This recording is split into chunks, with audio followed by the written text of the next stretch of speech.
In 1955, the city of Detroit commissioned a sculpture from renowned artist Marshall Frederick. In the figure's left hand, he holds a sphere that Frederick said symbolizes God. In the right hand is a family group symbolizing humanity. Frederick said he hoped the sculpture might in some way encourage and inspire. Unlike many works of art, he did not give a name to the sculpture, though Detroiters soon took to calling it the Spirit of Detroit. When things seem to be at their worst, Metro Detroiters rise to their best. That is the spirit of Detroit. Demanding of ourselves to dig deep, not merely for the best of who we are, but for the best of who we can be for each other. That spirit has never faced a challenge more daunting than the crisis that confronts us now. Yet every day across Metro Detroit, we see it expressed in strength, resilience, courage, and something that now flourishes in abundance in our communities: kindness.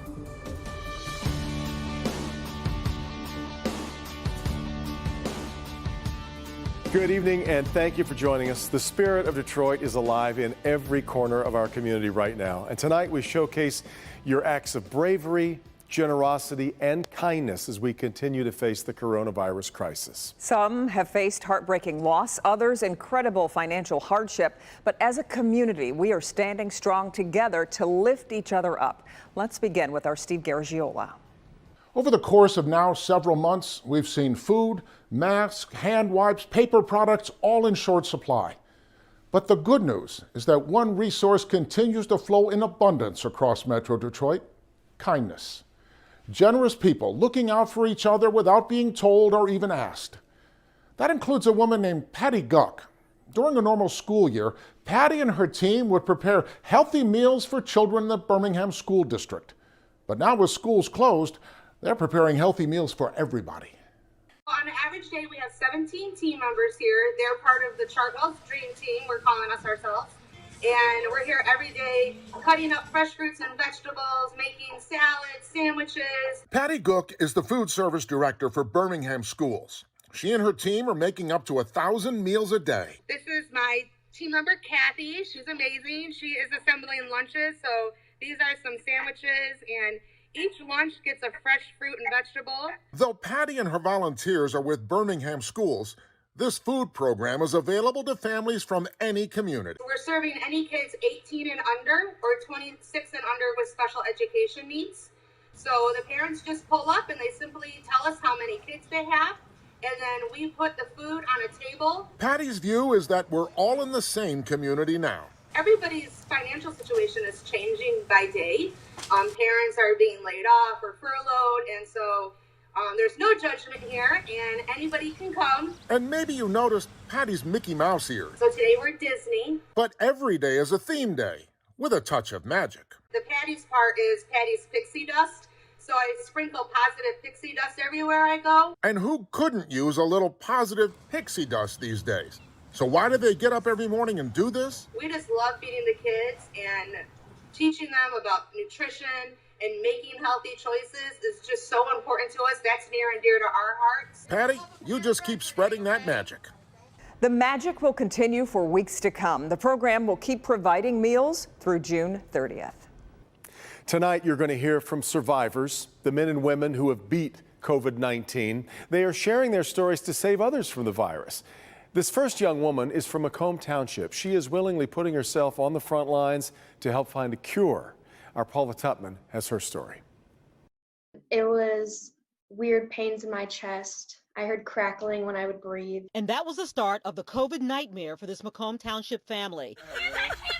18-year-old Zaylin, happy, active, charming, suddenly became a victim of the virus. It just happened so quickly. Just the fever was so high, and I was having such a hard time keeping it down. A worker in a law office and food server, she fell ill March 26th, 2 days after the Michigan executive order to stay home and stay safe went into effect, when it was still believed younger people couldn't get it. At one point, her fever, 104.3. By the time it hit 105.3, She actually passed out in the ER. when we got there.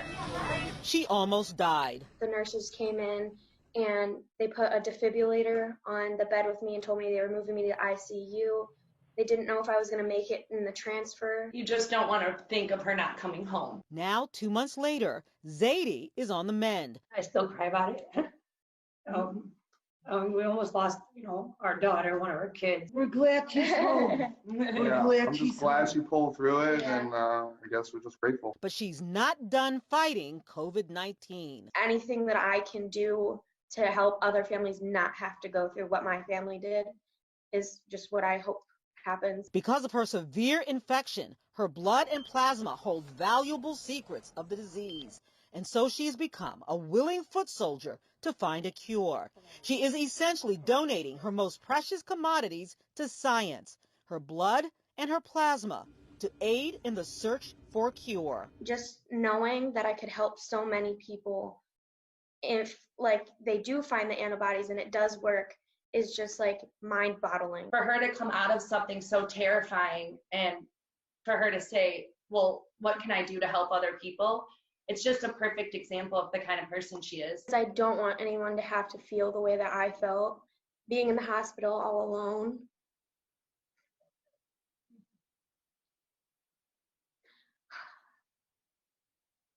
Because as a kid, people don't think that they can get it. I just keep hoping every day she gets stronger and that she'll one day be able to help another family save a loved one. She is so brave. Zaidlen's family is also joining the fight against COVID. Physicians say because her family didn't catch the virus from her, their blood tests will also reveal valuable information about antibodies. Just like Zadie mentioned in Paula's piece, the hardest part for her was being in the hospital alone, feeling isolated and oftentimes scared.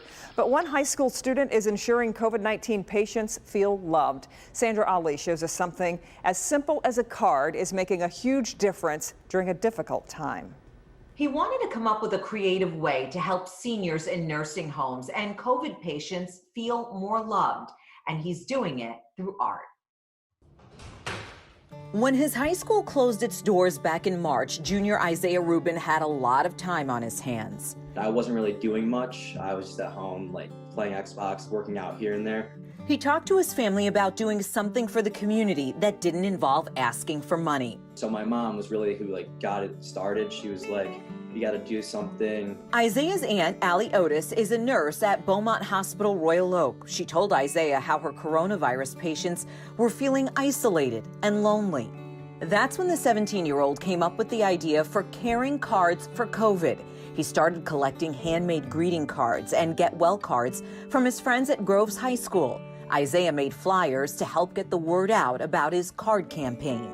Gives them a feel of hope, I guess, or love and kindness at a time they mostly need it. His aunt helped deliver the cards to patients who needed a little boost. When other local nurses saw what Isaiah and his Aunt Allie were doing, they started asking for cards for their patients on COVID-19 floors. The campaign really grew from there. Isaiah set up several drop-box locations where families and children are bringing their homemade cards. In the paper, you can become very creative. I feel like it's more meaningful also. Every week, Isaiah goes to the drop boxes he set up to pick up the cards. Then the cards are quarantined for 5 days before nurses hand them out to COVID patients.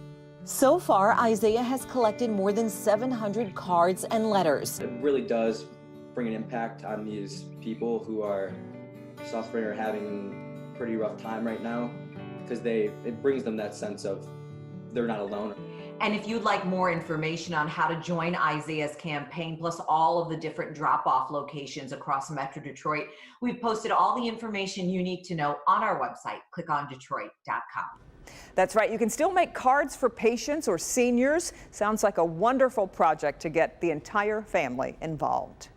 Our young people continue to find ways to make a difference during the pandemic, including a Shelby Township 17-year-old nursing assistant putting her life at risk to save others. As Nick Monticelli reports, she was given the choice to stay home, but instead chose to stay and work.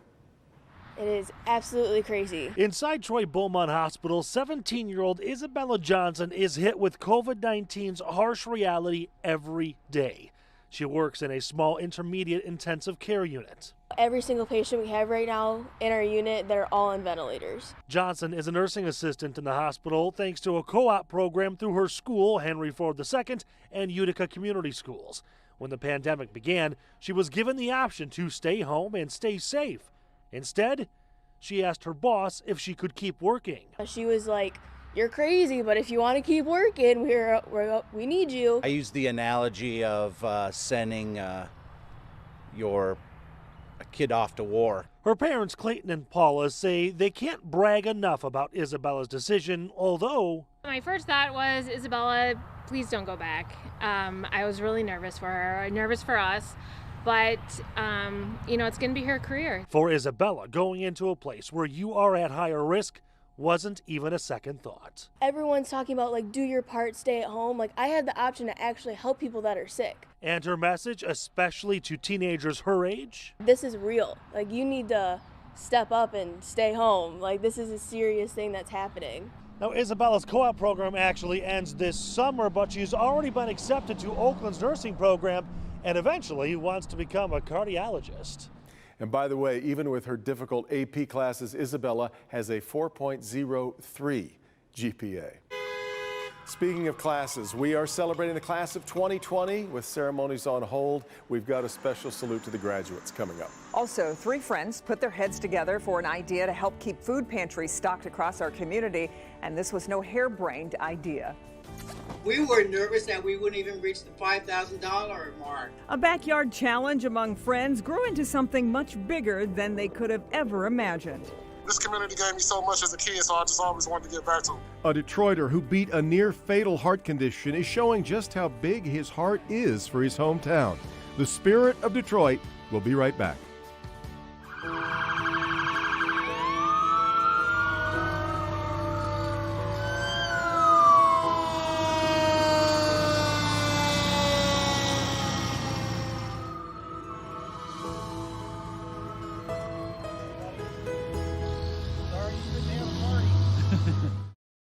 Spirit of Detroit, a Local 4 special, is brought to you by Blue Cross Blue Shield of Michigan. Blue Cross will stay by your side for whatever comes next. Hello, this is Dan Lepp, President and CEO of Blue Cross Blue Shield of Michigan. We're so pleased to partner with WDIV Local 4 to celebrate the Spirit of Detroit. You know, Blue Cross has been around for more than 80 years, and in this pandemic, we're trying really hard to make and help the ecosystem of healthcare to be easier and better for our subscribers. We waive copays and deductibles for COVID-19 testing, telehealth. We've made it easier for Medicare Advantage seniors to get primary care. As we begin to open up the state, we hope that we're all smart about this, because of watching the healthcare heroes over the last 90 days, what they've done has been unbelievable. So I think it's really important for us to socially distance, to do all the right things. Let's be smart about it, because we don't want those heroes to have to do it again.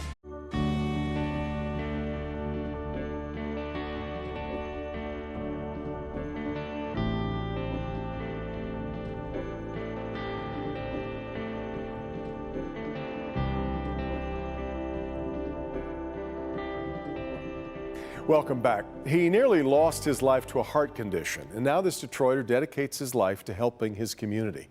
During the crisis, Marvin Skipper is using his nonprofit to hand out food to people in need. Our Sean Lay has his story.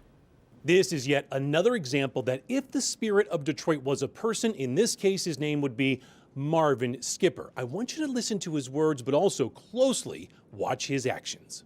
How can a man with a near-fatal heart condition have such a big heart? This community gave me so much as a kid, so I just always wanted to get back to it. On this chilly May day, Marvin Skipper is feeding hundreds of families from the neighborhood where he grew up on Detroit's east side. 12 years ago, as a prized basketball recruit out of Pershing High School, Marvin Skipper's heart stopped twice while doctors were looking into abnormal heart rhythms.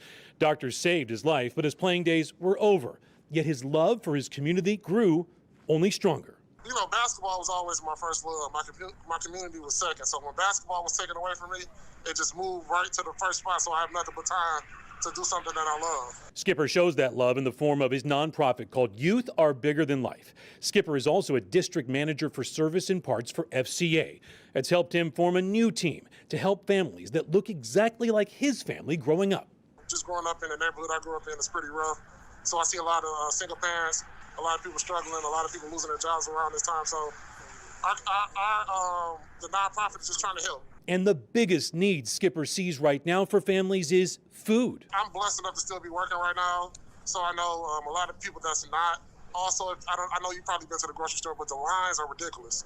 It's hard to get food right now. Gleaners Food Bank, Faith Lutheran in Troy, and co-workers from FCA all helping Skipper package up and give out groceries to 700 families for Skipper's COVID-19 grocery giveaway. We need help in the neighborhood. I advise anybody who's watching this video, if you could just come and help one person in the neighborhood, two people, help somebody. Everybody needs help in this life. So if we can help each other, we'll all be successful. If you like what Marvin Skipper is doing and want to give his nonprofit an assist, we will put its website on ours. Click on Detroit.com. Back to you. Boy, Marvin clearly embodies the spirit of Detroit. Thanks, Sean. Their businesses are shut down, but instead of asking for help, they're getting to work serving others. Sandra Ali shows us how a group of dedicated chefs are back in the kitchen cooking up meals for those in need. That's Chef Maxell Hardy pouring his popular green dressing on salads. His restaurant, Coop Caribbean Fusion, is closed because of the coronavirus, but he's still cooking. The moment that we found out that there was dine-in service was going to be cut, we went to work asking questions, how can we help? Hardy and a handful of Detroit area award-winning chefs partnered up to start making meals to feed families living in shelters. We're just trying to do what we can to make sure that we take care of our most vulnerable folks here in Detroit, that being our homeless. Culinary students volunteering to help chefs prepare meals. Together, they're feeding nearly 400 people every day. And they're not stopping anytime soon. It goes to who we are as Detroiters, because we know if nobody else will do it and look out for us, we look out for ourselves. The chefs turned to local distributors, restaurants, and warehouses. They collected food some businesses were planning to throw away. If you're malnourished and you're not, you're not eating right, you're not going to have a fighting chance, against COVID. They also started to take food donations from across Michigan, like this truckload of frozen turkey. This is food that is absolutely going to the right place at the right time where we need it the most. When people realized Detroiters in shelters needed more help, donations started trickling in slowly. From urban farms, they collected green tomatoes and ears of corn. This is the kind of food is medicine that really works, to help people. Everyone working together to make sure Detroiters don't go hungry. COVID doesn't really care what you are. That's how we have to pay attention to how we can help each other. And if you want to help this group of Detroit chefs on this very special mission, they do have very specific needs. We've posted all the information you need to know, how to contact them and how to help. It's all on our website. Click on Detroit.com. Back to you.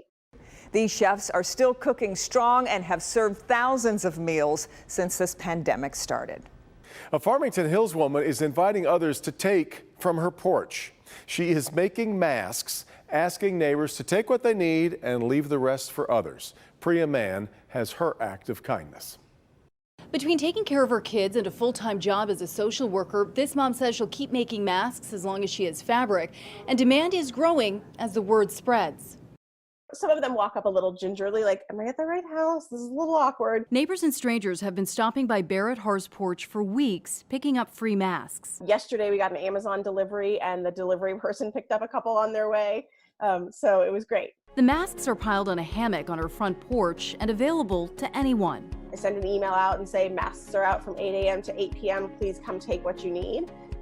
And every day about 100 masks gets picked up from different people in our neighborhood. The Farmington Hills woman has chronic kidney disease. Since April, she's made nearly 850 masks. I personally have medical challenges, so it's funny because everyone thinks that this is really about helping everyone else, but truthfully, the more people who wear masks, the sooner I can get out of the house so that I can be safe. When the pandemic hit Michigan, Barrett decided to put her quilting skills to good use. All you really need is a couple layers of fabric. So I had fabric laying around, and my neighbors have been really generous and donated fabric as well. So all you have to do is be able to make a rectangle so it stays together. And then we got t-shirts donated to use for the ties. If you could cut a piece of paper, you could pretty much do this as well. The mom of two says even her daughters are spending time at the sewing machine. I've always told my children to think about how they can be helpers. This gives us something that we can do instead of the things that we can't do. School may be over for the rest of the academic year, but there's still an opportunity to learn. We've made the equivalent of a mask for every student at my daughter's middle school. That's something they can picture. So to be able to see that we can make one person, two people, whoever's sewing that day, can make a big difference has been a really important lesson for them. Friends and neighbors have been donating fabric and t-shirts as well as money to buy more material. If you'd like to help, we've got info on clickondetroit.com. What a great sight of all those Ring videos of people benefiting from her act of kindness. We've shown you a Livonia company making wipes, a Detroit business mixing up batches of hand sanitizer, and now a Troy company is making important pieces of personal protective equipment. Steve Garagiola shows us how the company owner has a close connection to the front line and decided to take action. A nurse at Sinai Grace Hospital saw a desperate need for protective plastic gowns for her medical team because they're battling COVID-19 head-on. As nurse anesthetist, this means we're literally and physically in an infected person's face. They needed help, and Maggie knew who to call. I reached out to my dad and figured between Cadillac Products Packaging and Cadillac Products Automotive, they would be able to figure out a way to create an alternative type of gown. Cadillac Products, based in Troy, is a fourth-generation family business.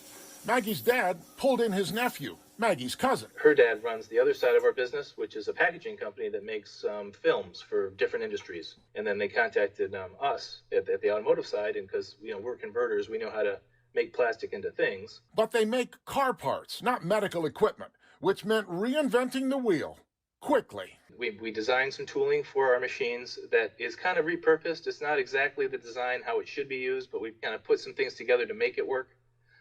In the short term, because speed is of the essence here. We need to come quick. We need them now. I told Mike, this project reminds me of the movie Apollo 13.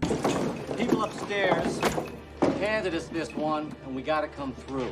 The guys from upstairs handed us down this one, and we got to come through. Steve, I used that line of my guys in machine development. That's what I told them. The guys from upstairs handed this one down. We got to come through. And they have come through in a big way. We're going to be able to produce 40,000 gallons by the end of next week. For me, that's just mind-boggling and really awe-inspiring to see the teamwork to help others, and especially healthcare workers in this pandemic. It was really, really inspiring and really, really cool to see. Next on The Spirit of Detroit, the Detroit Youth Choir is back with a new performance. They'll remind us we all need somebody to lean on. Call me somebody to lean. So I'm working hard not to cry. Plus, it began with a request to make a mask. Now this special needs teacher is brought to tears when she thinks about what happened next. It was so beautiful. I felt like a little bride coming out. Celebrating recovery from COVID-19, survivors share their messages of hope, including first responders who couldn't wait to return to duty. The Spirit of Detroit will be right back.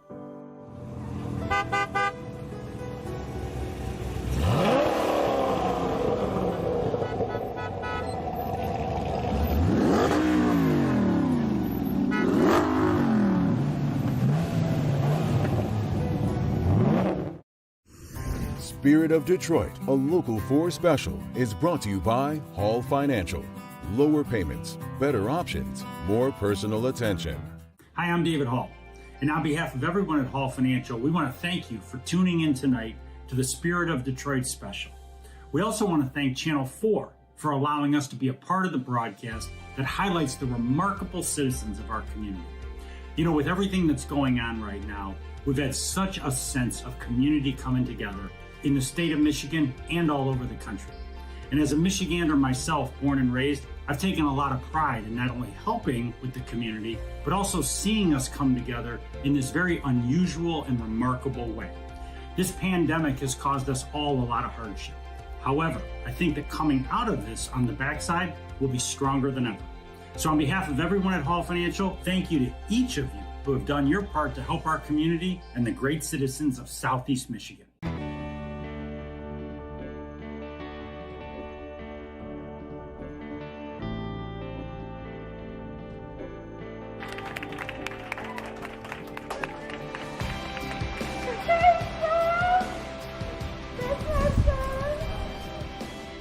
I'll hug you.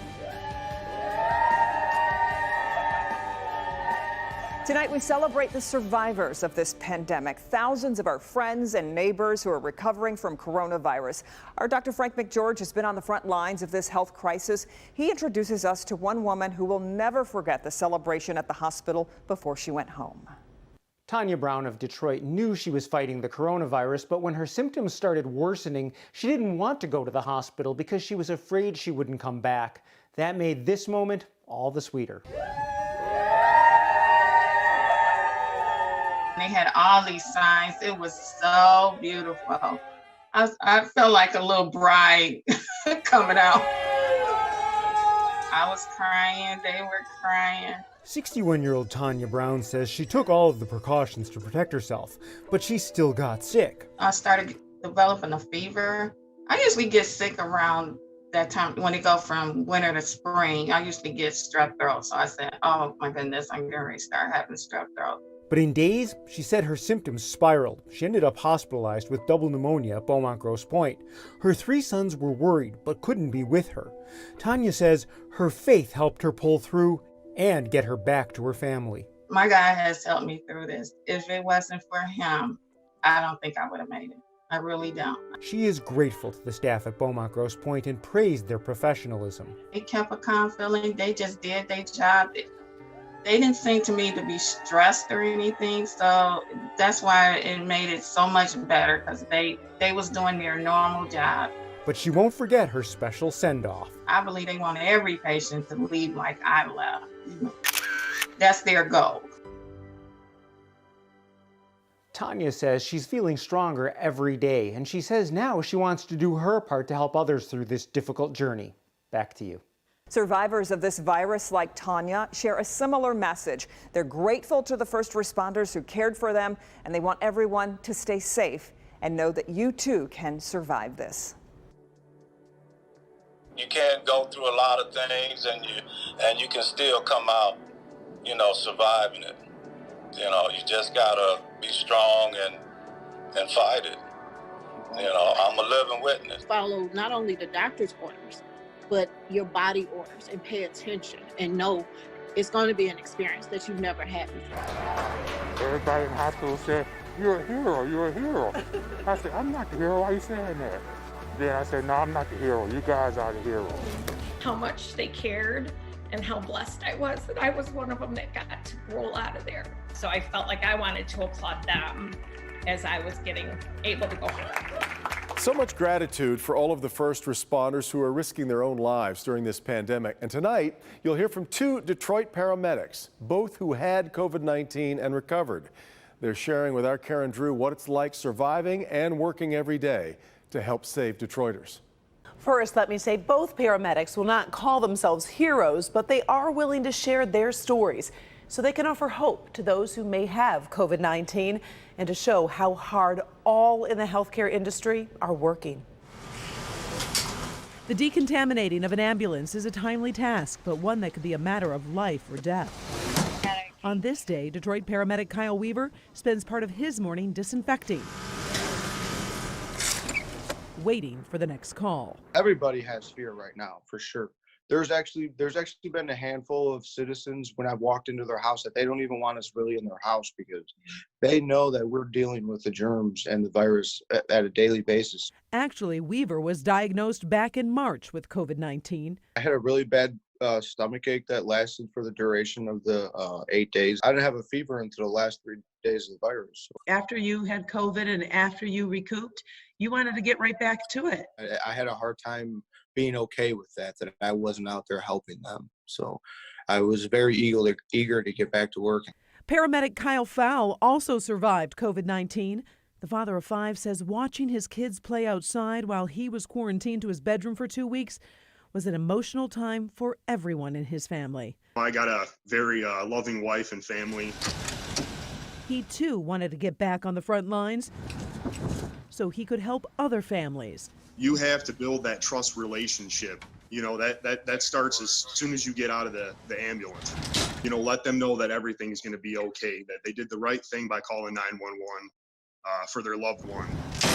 Fowl says arriving at the hospital every day is a scene he never imagined. There's more ambulances than ever. The hospitals have the triage tents set up. It's a different time to be serving as a paramedic. This is something we trained for, and this is the real deal. How does this paramedic find peace? His family. Dinner around the table, backyard s'mores, movie night. Those moments get him through. For Weaver, it's his girlfriend and his dog that bring him joy and comfort. Family fuels these two to suit up, clean up, and head out every day for that next family that needs them.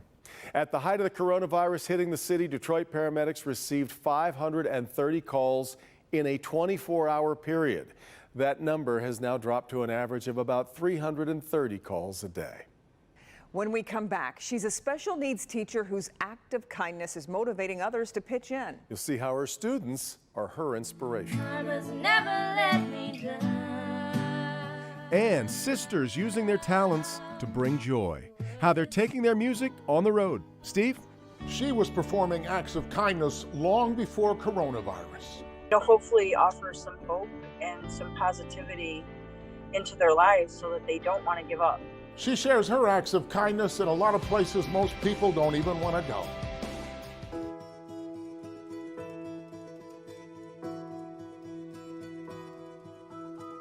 I had one stop where she had tears in her eyes, and I just wanted to hug her and say, we're all going to be okay.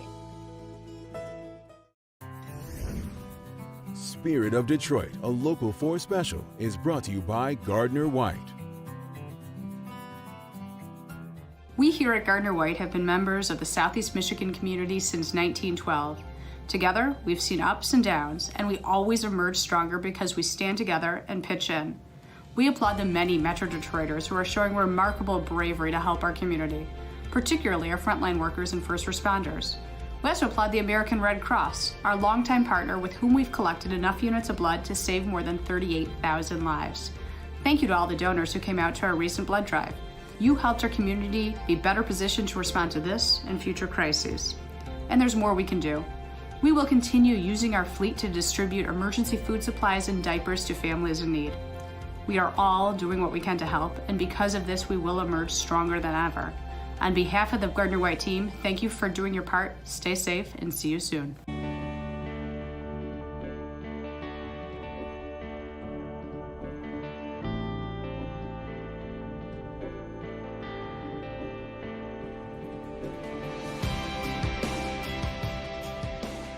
Welcome back. The Motor City Mitten Mission started with giving mittens to homeless people, but with the need greater than ever, they are shifting gears and doing more than that. Our Steve Garagiola shows us how the nonprofit is helping this very vulnerable population during the crisis. She reaches out to strangers who often become friends, and she was doing acts of kindness long before coronavirus. But now her work is more important than ever. Meet Gail Marlowe and two of her volunteers, Aaron and Kate, both formerly homeless. They are part of a small army of volunteers who every night reach out to Detroit's invisible people. They're the forgotten population, Steve. Even through this whole process of COVID, how much have you heard about what is being done for the homeless? The sad truth is that often more concern is spent on homeless animals than homeless people, because they get boxed into a cynical stereotype. They choose to live on the street because they're lazy, looking for a free ride. They can't cut it in the normal world. Aaron worked for the president of Israel. He has 2 master's degrees. He was making 6 figures at Quicken Loans. I mean, he can go on and tell you his own story. A story that, like most that lead to homelessness, is etched with pain. After I moved here, I lost my family in a series of accidents, and just with the depression that kind of came with that, I developed a drug addiction, and I just stopped caring. If it weren't for the other people in this van, I'd be dead. She swooped me up and saved my life. Gail said, Kate, I can get you help. You know, you're worth it. And while food and clothing are absolutely essential, the real gift is hope. Once I found myself in this situation, which I put myself in, I was like, this is where I'm at, this is what I'm doing, and this is where I'm gonna die. The point is that they're really good people, and I think everybody deserves a second opportunity and a second chance at getting their lives together. And if you want to help Gail or anyone we're featuring in our program tonight, all of the stories are on our website at clickondetroit.com/kindness. A special education teacher for the Detroit Public Schools Community District misses her students every day. And while she can't be with them, they are her constant inspiration to use her other talents to help the community right now. Our Sandra Ali explains. She's always loved to sew. In fact, sewing has always been her favorite hobby. But she never imagined a simple act of kindness would start all of this. They're nothing fancy. They're just flat surgical style masks with ties on them. Because Tanya Thoman's friend asked her to make a mask for a pregnant nurse working in a local emergency room. within a day of that request, more and more people were becoming made aware of the shortage of personal protective equipment. After that first mask, she had a hard time turning anyone away. And every request that came in was heartbreaking. So she got to work, one mask at a time. Tanya is a special education teacher in Detroit. When schools closed, she missed her students so much she wanted to help Detroiters any way she could. That small action repeated makes a difference, and that's what this is. In no time, that first mask led to nearly 900 others. Before Tanya knew it, her friend Chris pulled up with a van full of fabric to make more. I think people want to be able to be of service, but we just don't often know how. We need someone to tell us how we can plug in. Tanya asked around to see if anyone had time to help her wash and dry fabric. She was stunned by how many women answered that call. Within hours, really, people started showing up to take garbage bags full of fabric home with them. Some of the women made masks. Others assembled DIY kits for people to put together their own masks at home. For every mask or mask kit made, it was important to Tanya, a donation is made back into the city of Detroit. The inequities between our suburban communities and the city are just being highlighted through this. All these women working remotely, making a difference, one stitch at a time. This act of kindness keeps growing, and this group of women has made another 1,000 masks.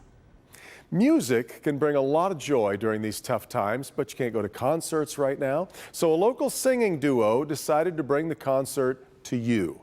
Steve Garagiola shows us. Maybe you can tell from the toys that I have here in my home office that I love music. I'd even call it therapeutic. Now, I don't share my music with the world, but a lot of talented people who do are spreading a lot of joy in these troubled times. Recently, the One World concert brought together an impressive collection of talent on a global stage, but it's also happening locally. Our own Devin Skillion on Facebook with what he calls his quarantine interludes. 'Twas in another lifetime, one of toil and blood. And these are the Keynote Sisters. Sabers ring, are you listening? Phoebe and Jacqueline Holmes from Lake Orion, who have taken their music on the road, literally. We get sent to people's houses and we do a live concert for them. They'll typically sit out on their front porch and we get to perform a private concert to them from inside our van. We just open up the doors and we get to do a concert. If you think music would brighten someone's day, just contact the Keynote Sisters. We've been sent to like someone's daughter, someone's dad, like a friend and someone on her birthday. And the reactions they get? There were some tears that definitely meant a lot. One of my favorite reactions was, "Ooh, let me grab a beer." Normally, these talented sisters would be performing at fairs and festivals across Metro Detroit. But the current isolation, until they came up with this idea, kept their music on the cyber stage. When we've been going live on Facebook, it's really fun and we still get to see people's comments, but we're still alone talking to our phone. It's brought us so much joy. We've loved doing this. I think it's done more for us than it has for the people that we're bringing it to, honestly. If you'd like to contact the Keynote Sisters to send somebody you love a concert, we've put all the information on our webpage, clickondetroit.com. You might have noticed in Steve's report, the Keynote Sisters. They also performed in America's Thanksgiving Parade just last year. And there's more music just ahead as the Detroit Youth Choir helps us carry on. Call me, call me. and what friends won't do for a good cause. The $5,000 challenge that grew into something so much more when the Spirit of Detroit returns.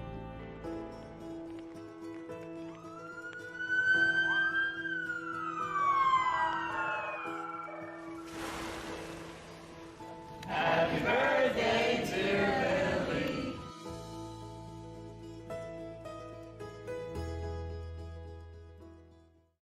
Spirit of Detroit, a Local 4 special, is brought to you by Pope Francis Center. Feeding, serving, empowering. Being homeless on any day is difficult, and in the middle of a pandemic, it's just exacerbated. There are less services available, there's less food available.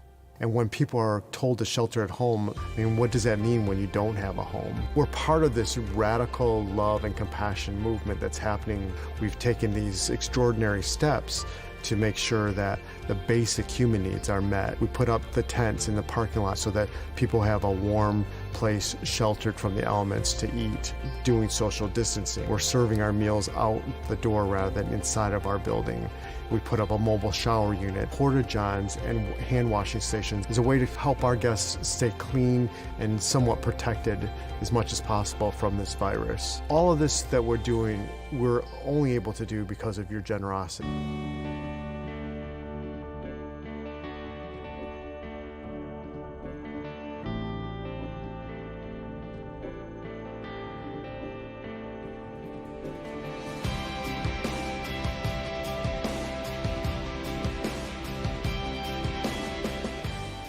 Three friends came up with an ambitious goal to help feed our community. If they could raise $5,000, they would make a dramatic change to their due. And as Steve Garagiola shows us, this act of kindness spiraled into thousands more. A lot of good people are stepping up in a lot of different ways to help. To support the Gleaners Food Bank, one group of friends put their heads together with an idea and a razor.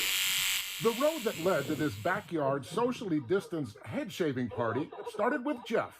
It sounded like a good idea at the time. He said, hey, if you'll donate $1,500 to Gleaners, I'll cut my hair off.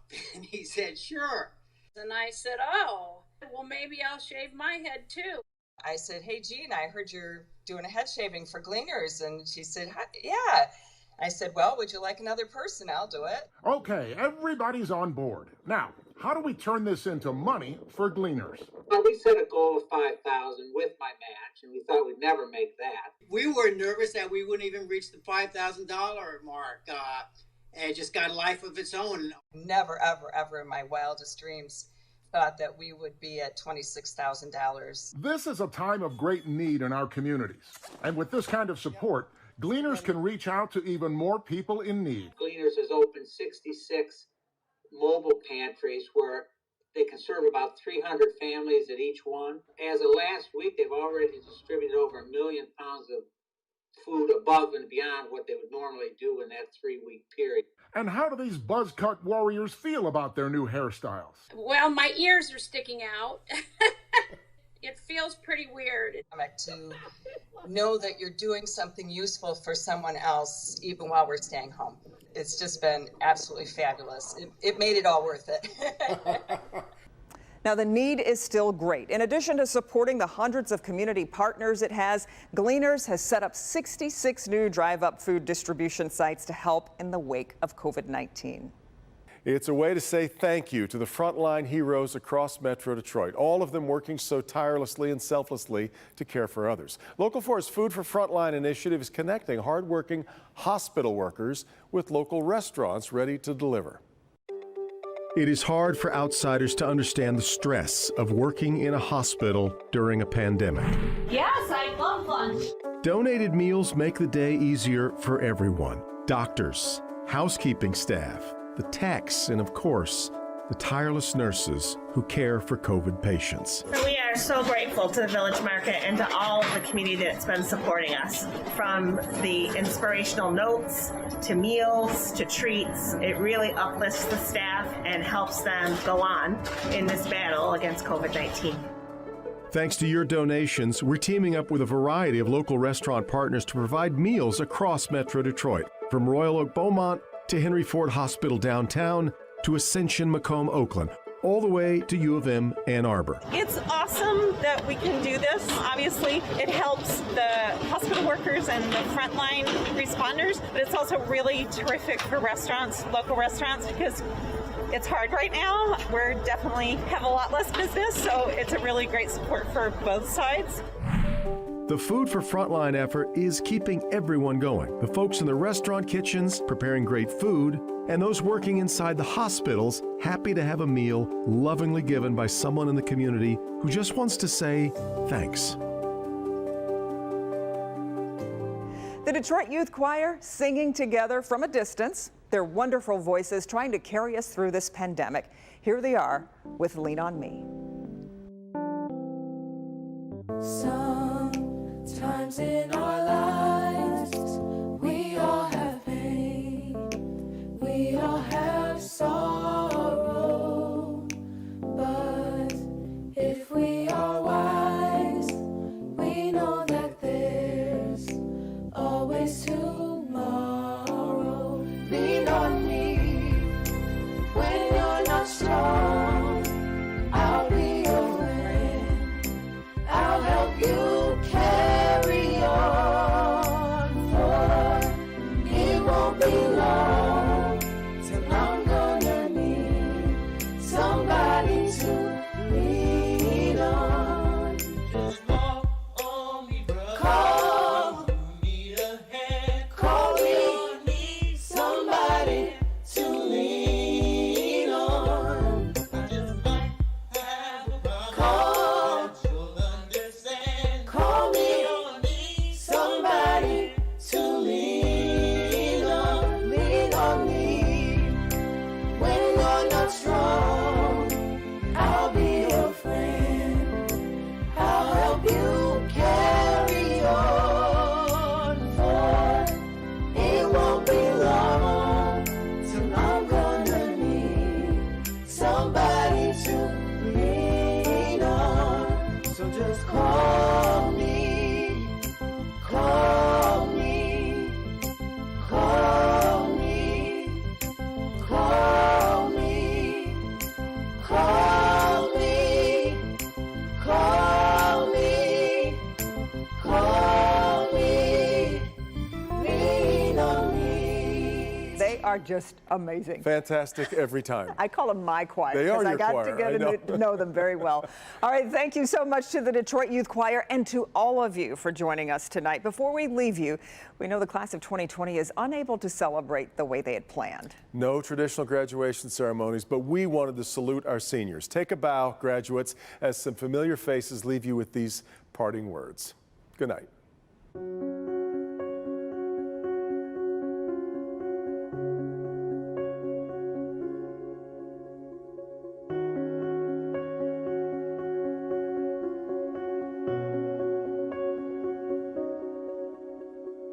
The valedictorian for the University High School Academy class of 2020. What's this mean to you?